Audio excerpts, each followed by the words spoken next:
परत थोडासा एकदा चेक करूया. कीबोर्डचं काहीच ऐकू येत नाही मॉनिटरमध्ये. अजून जास्त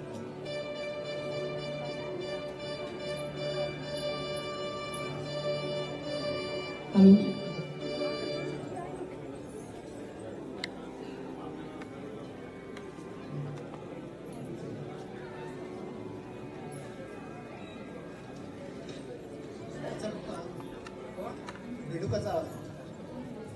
जरा पुन्हा एकदा गणपती बाप्पा मंगल मूर्ती. नमस्कार मंडळी. महाराष्ट्र मंडळ बे एरिया तर्फे मी रेणुका इनामदार आणि मी नेहा कुलकर्णी तुम्हा सर्वांचे कविता पानोपानी आणि गीते मनोमनी या कार्यक्रमात मनपूर्वक स्वागत करतो. मी म्हणजे कविता आणि कविता म्हणजे माझी सखी असे म्हणत कवितेलाच आपल्या अस्तित्वात सामावून घेणारे कवी, गीतकार, संगीतकार, लेखक, चित्रकार आणि परमेश्वराने उदार हस्ते दिलेल्या अनेक कला अवगत असलेले श्री सुधीर मोघे यांना ह्या कविता पानोपानी आणि गीते मनोमनी या कार्यक्रमाद्वारे आम्ही श्रद्धांजली अर्पण करीत आहोत. मी कवितेची वाट पाहतो, मी कवितेची वाट पाहतो माझ्याही नकळत. अकल्पितातून येते कविता तिच्याही नकळत. कवितेतून सहज संवाद साधणारे ज्येष्ठ कविवर्य सुधीर मोघे.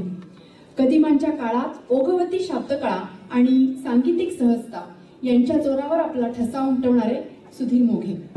बहुढंगी बहुरूपी व्यक्तिमत्वातला कीर्तनाचा वारसा जपत मोजक्या शब्दांचा अचूक वापर करत प्रभावी सूत्रसंचालन करणारे सुधीर मोघे.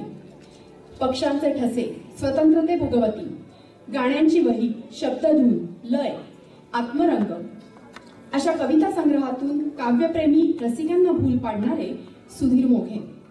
निरंकुशाची रोजनिशी, गाणारी वाट, अनुबंध या ललित गद्यस्वरूप पुस्तकातून रसिकांना आपलंस करून घेणारे सुधीर मोघे. साधी सोपी मनाला भावणारी गीतं आपल्या सिद्धहस्त लेखणीतून साकारणारे गीतकार, मनात रुंची घालणाऱ्या चाली लावून गीतांना अमर करणारे संगीतकार, एक उत्तम सुगम गायक, आपल्या भावना रसिकांपर्यंत पोहोचवणारे एक श्रेष्ठ चित्रकार, ललित लेखन, पटकथा लेखन, संवाद लेखन हे सर्व करून रंगभूमी, आकाशवाणी, दूरदर्शन यातर्फे प्रेक्षकांच्या मनात मानाचं स्थान मिळवणारे श्री सुधीर मोघे. एकाच खास आवडत्या व्यक्तीला देवानं सर्व काही द्यावं आणि त्यांनीही मुक्त हस्ते ते भरभरून इतरांना वाटावं अशा या मानसी कलंदर अष्टपैलू व्यक्तिमत्वाला महाराष्ट्र मंडळ बे एरियाचा शतशः प्रणाम. सुधीर मोघे म्हणतात, आशय हा कवितेचा महाप्राण असला तरी नादतत्व, लयतत्व आणि रूपतत्व हे काव्यधून तो आशय अधिक उत्कट होण्यासाठी प्रभावी ठरतात. साहजिकच शब्द तो माईकचा त्याचा काही आवाज येत नाही.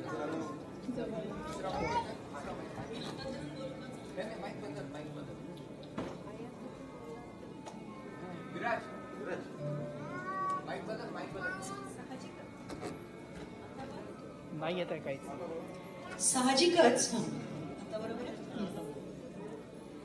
साहजिकच शब्द, नाद आणि चित्र हे तीन भिन्न प्रदेश नसून ते परस्पर पूरक आहेत आणि खूपदा ते परस्परांमध्ये प्रतिबिंबित होत असल्याची रोमहर्षिक प्रचिती सुधीर मोघ्यांना वारंवार येत राहिली. मंडळी, आजच्या आमच्या या कार्यक्रमात कविता पानोपानी आणि गीते मनोमनी हीच प्रचिती सुधीर मोघे यांच्याच गीतातून, संगीतातून आपण सगळे अनुभवणार आहोत. लय एक हुंगिली खोल खोल श्वासात, लय एक हुंगिली खोल खोल श्वासात, ओवीत चाललो शब्दांच्या धाग्यात. लहडला वेल तो पहा निघाला गगनी, देठांना फुटल्या कविता पानोपानी, कविता पानोपानी.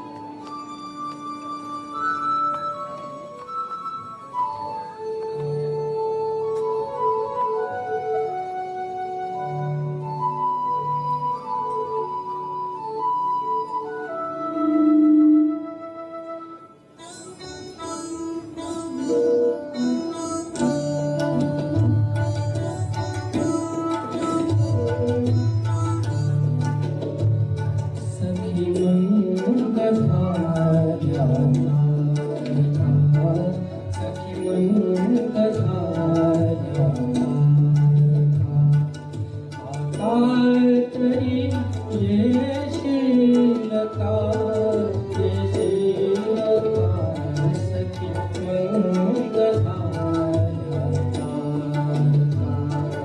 आता तरी येशील का, येशील का सखी मग झाल्या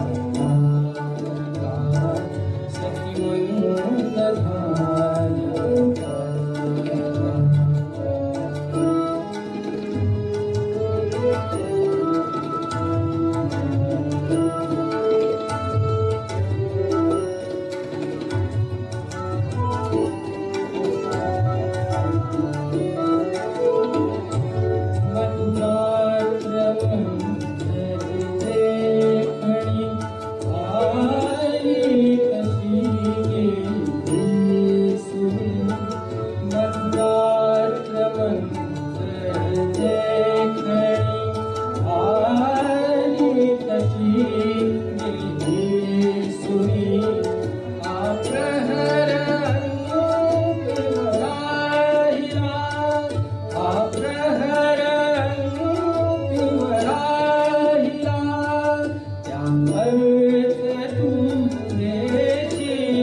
मग झाल्या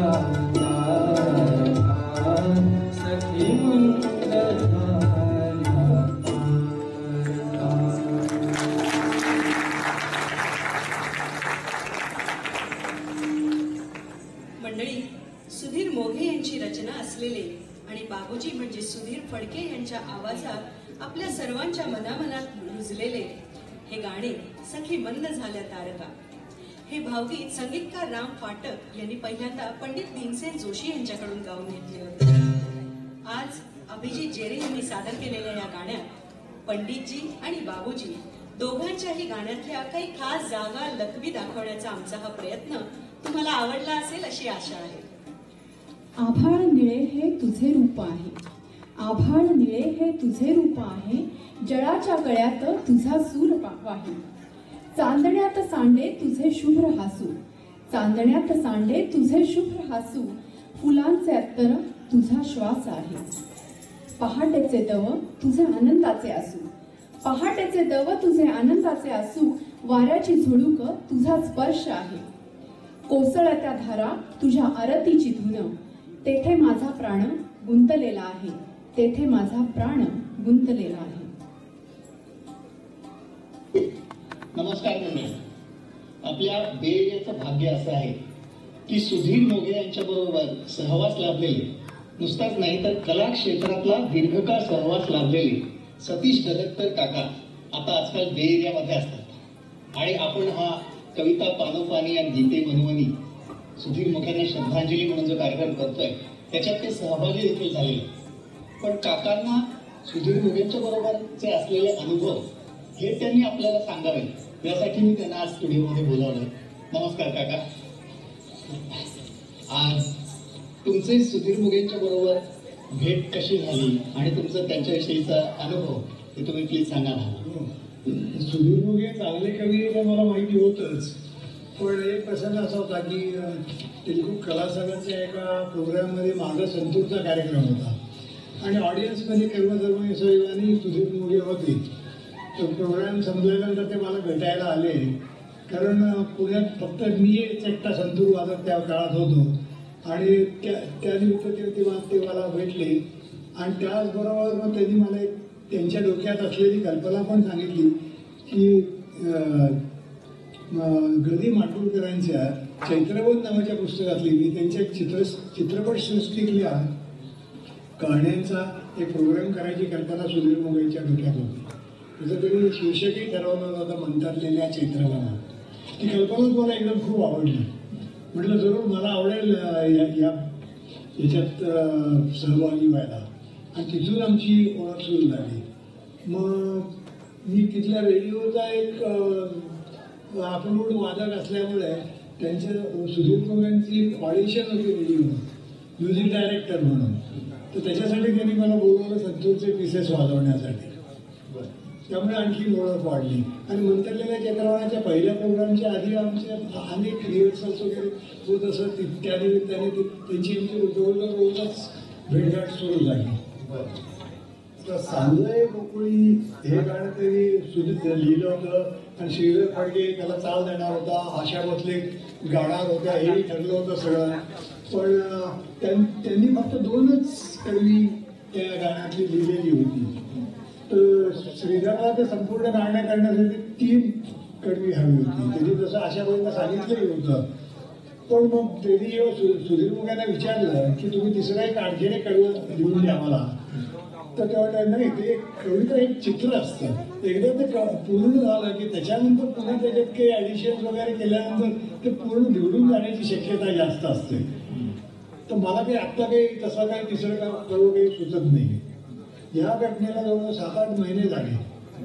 त्यानंतर दुसरी गोष्ट सांगायची म्हणजे सुधीर मोघे स्वतः एक चित्रकार आहे आणि ते चित्रकलेचं प्रदर्शन पाहण्यासाठी गेले होते. तिथे एक चित्रकार काळ्याच पेन्सिली पर्वतांचं असं चित्र काढून होतं. एकदम त्यांना कल्पना सुचली, दिसे पर्वतांची रांग आणि मग एकदम भटक सरकन त्यांनी ते लिहून त्याला श्रीधरकडे पाठवलं. त्या गाण्याने मग त्या गाण्याचं रेकॉर्डिंग झालं आणि त्याच्यात ते दुसरं कडवं घातलं गेलं.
कदमकर काकांनी मगाशी सांगितलंच की मोघे एक उत्तम चित्रकारही होते.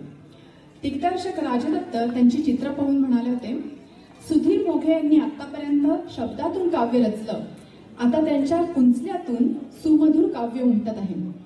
त्यांनी काढलेल्या चित्रातही एक धून आहे, लय आहे. तेजस पाटील या बेर यामधील एक कलाकार, त्यांनी सुधीर मोघ्यांच्या शब्दातून अवतरलेलं काव्य आपल्या चित्रात कसं साकारलंय बघा.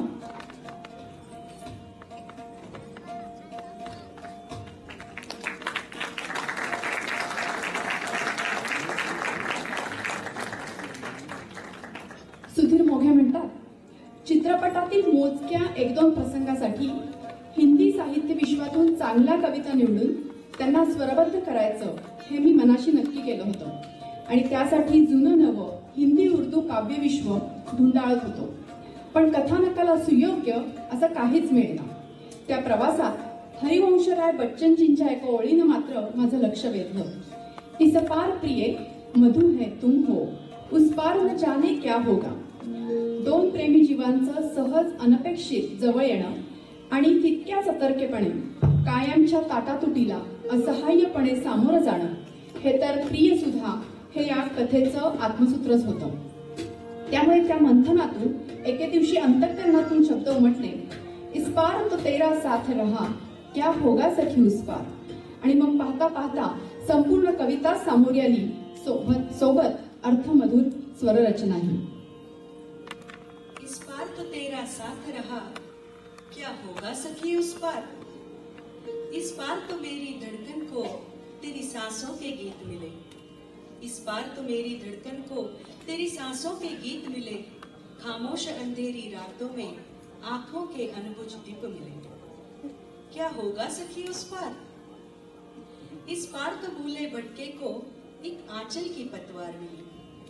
इस पार तो भूले भटके को एक आंचल की पतवार मिली. तलखी की कड़ी तन्हाई में जुल्फों की घनेरी छांव मिली. क्या होगा सखी उस पार. मरना भी सुहाना हो जाए, मरना भी सुहाना हो जाए, वो प्यार भरी सौगात मिली. इस पार तो तेरे होने से जिंदा रहने की प्यास मिली. इस पार तो तेरे होने से जिंदा रहने की प्यास मिली. क्या होगा सखी उस पार. इस पार तो तेरा साथ रहा, क्या होगा सखी उस पार. प्रियकराची अवस्था आता आपण ऐकलीच. आता प्रेयसी काय म्हणते बघूया.